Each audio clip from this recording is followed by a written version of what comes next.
Welcome to T is for Transformation. I'm your host, Shaun T. And here we believe true change happens when we go beyond the physical. So today we're diving into a topic that might surprise you, but then maybe you're not surprised at anything coming from me.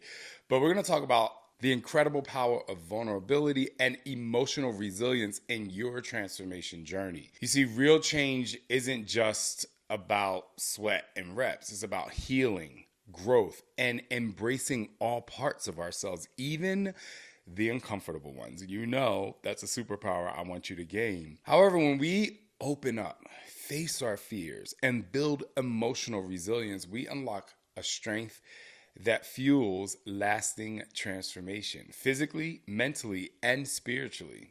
So get ready to discover how vulnerability can be your secret weapon or superpower on a path to becoming your best self. The first thing we're going to talk about today is the link between emotional resilience and physical health. So science research from the American Psychological Association shows that emotional resilience, the ability to adapt to stress and adversity, is associated with lower levels of cortisol, which maybe you know or don't know, but it is the stress hormone, and helps with better immune function. Building emotional resilience isn't just good for your mental health, it has tangible benefits for your body, like lowering stress and lowering stress hormones.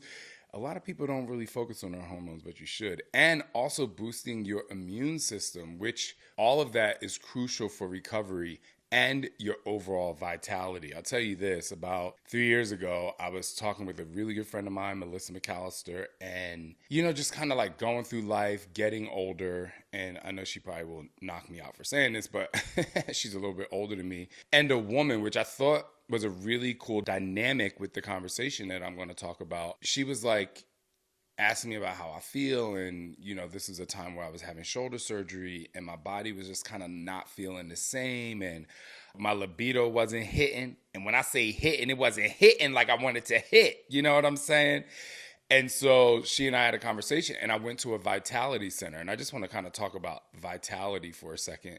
I think a lot of people immediately, when they feel bad, have some sort of malaise, have these like side effects, immediately people think, I need to go to the doctor for, something else. Like maybe I have a cold, maybe I'm just under the weather. One of the things that people truly, truly ignore is their hormones. So she introduced me to a vitality center that I went to in Texas, and it completely changed my life.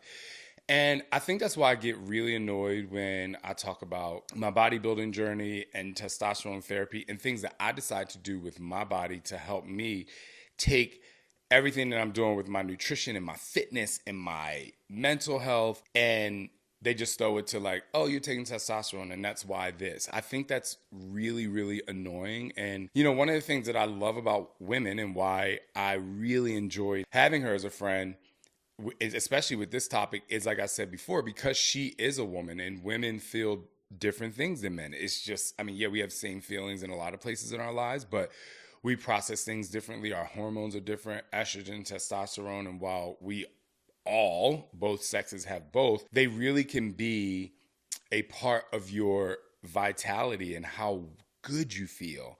And so a lot of times it's not about, I need to take this medicine, or if you go to the doctor and they try to mask symptoms. That's why I've said before, you should really try to get your hormone panel done because it tells you a lot about how you feel. Actually, yesterday, I went to the DMV and I had to get this like real ID because now when you travel, you got to get a real ID. You have to have a passport. I have a passport, but I don't like carrying my passport all the time. I digress. But when I walked up to the counter when it was my turn, I just started talking to the woman. I talk to everybody. I have a good time wherever I go. Our conversation led to the fact that she was at one point 310 pounds. She's now 250, how she feels so much better about herself. She didn't realize like the changes, the energy, and she was so happy that she had a doctor that was more concerned with her hormones rather than just like, let's mask these symptoms by taking medicine.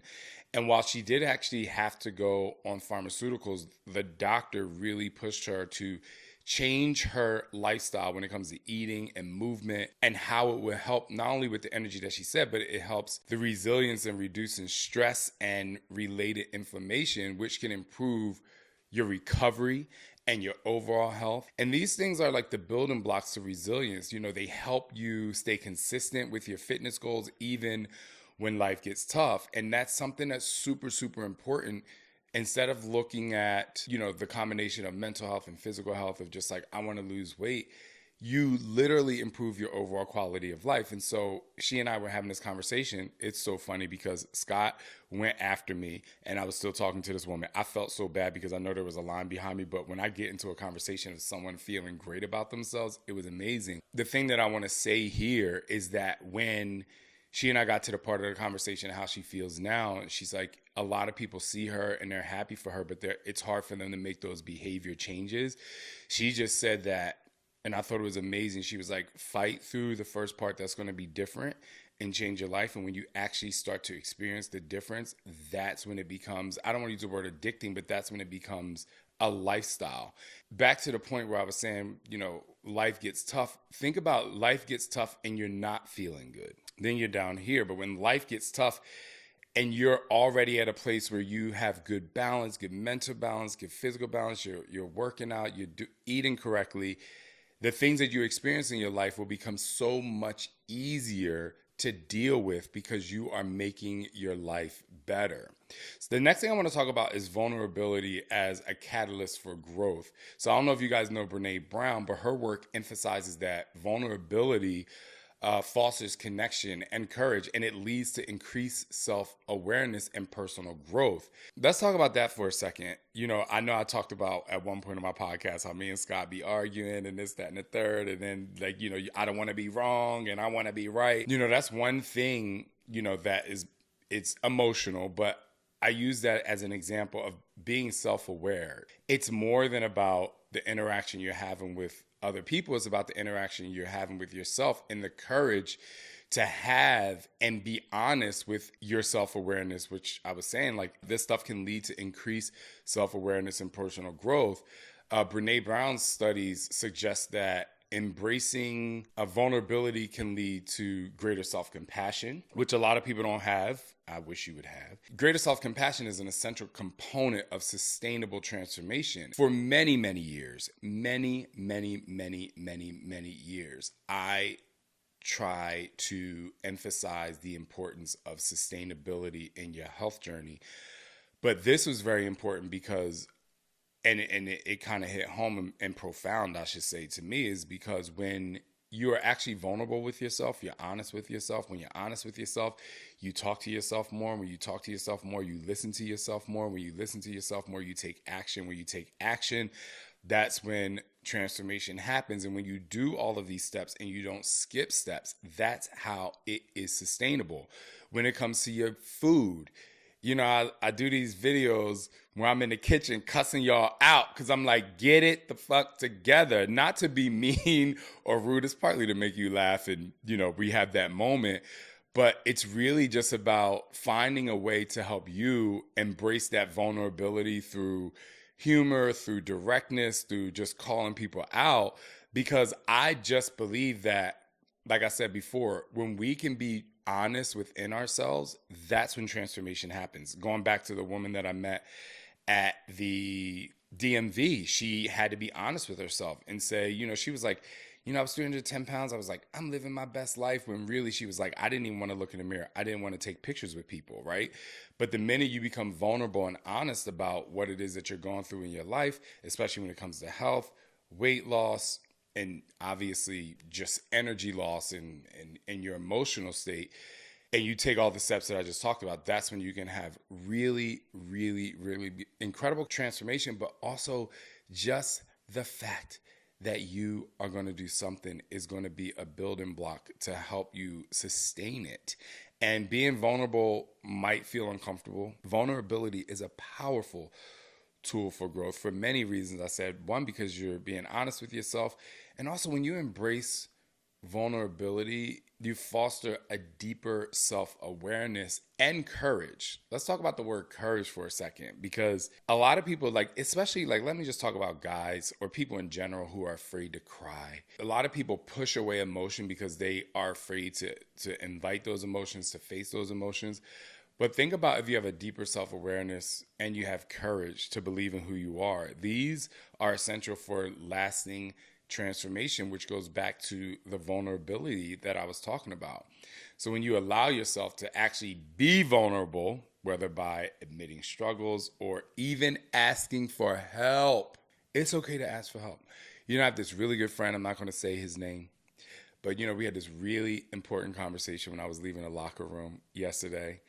And I love when people I love or I care about or my friends, like, I love when people open up about things that they struggle with, because you can go through your day and be in your head all by yourself. But just opening up about it, admitting to like what it is that you're feeling, even if it's not something that you're wrong about, even if it's something that you're right about and you want to change your life, when you are able to admit to those struggles, you become unafraid to ask for help, right? And that's why I go to therapy. But also you create a space for your authentic growth. And like I talked about in the beginning of 2025, when I did the resolution revolution, lasting change. You hear me? Lasting change. Lasting change is, even though I have the tattoo on my leg that says always forward, lasting change isn't just about I'm moving forward, I'm never going backwards. It's about being able to, again, set in stone those building blocks to help you get from point zero, where you were not feeling your best, to point, hopefully, 85, because we're not at 100% of the time, gets you to that 85% to help you have that lasting change and all of those things that happen in a way. And this is why I tell people, don't throw away moments of your transformation. Don't just try to get to the end goal, because if you pay attention to those building blocks, they are actually superpowers and lessons that you can utilize when you get to a point. Because even when you have lasting change, you still have struggle, and you still face struggle from the past.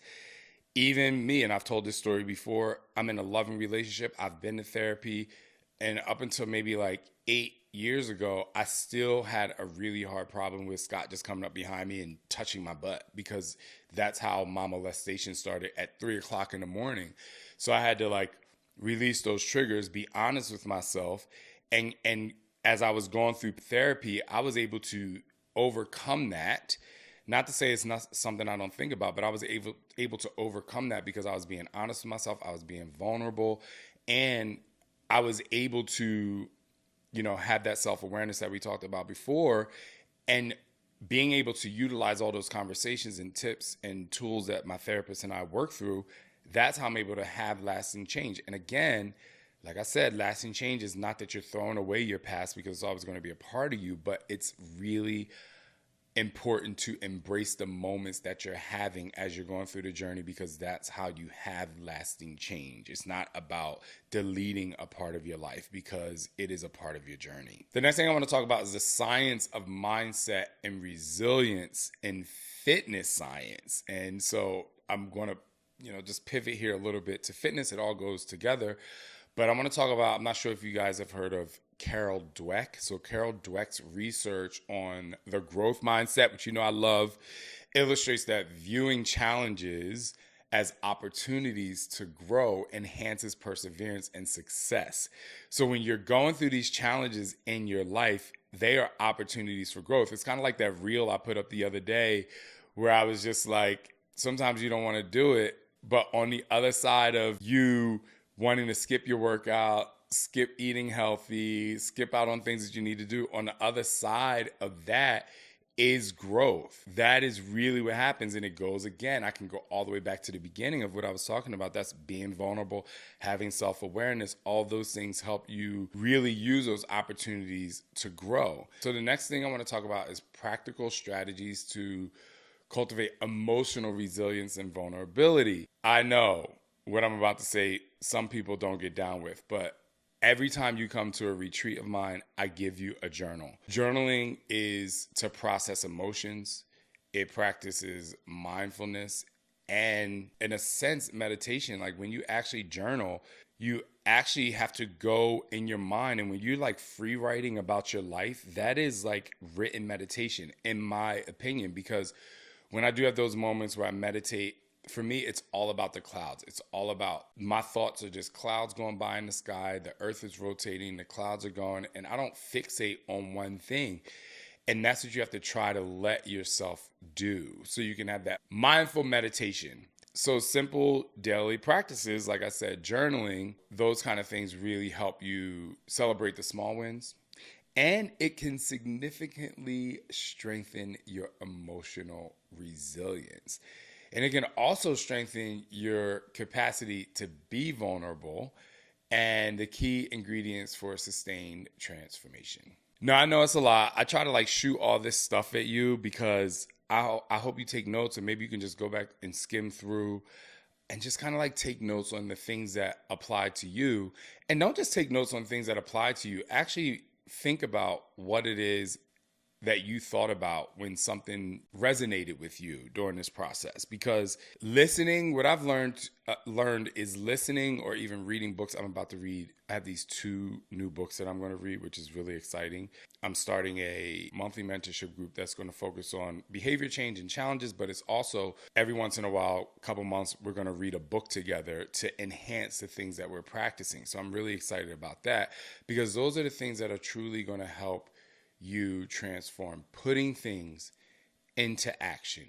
And that's when you can realize, like, it's so powerful when you realize that embracing vulnerability and you build resilience, how those things can elevate your transformation journey in ways that you've never imagined. Like, on the other side of your commitment is this incredible, powerful tool or tools that you can use, because you just feel better. You feel like you're in a different place. But you have to remember, true strength isn't about never feeling fear or doubt about what it is that you want to do. It's about facing those feelings head on and using them to propel you forward. I know you've heard me say that a lot. So I challenge you to take one small step today. Share your struggles, practice self-compassion, or simply breathe through the discomfort. Breathe in that good air, even when it doesn't feel good, because when you open up and you build resilience, you're not just transforming your body, you're transforming your entire life. Thank you guys so much for joining. Like I said, I love to give you that power, that inspiration for you to connect to so that you can continue to push forward. So stay tuned for more stories and tools to help you inspire yourself during your journey. And until next time, keep pushing, keep growing, keep digging deep, and always trust and believe in who you are. Oh, and one last thing, your best self is waiting. So let's go.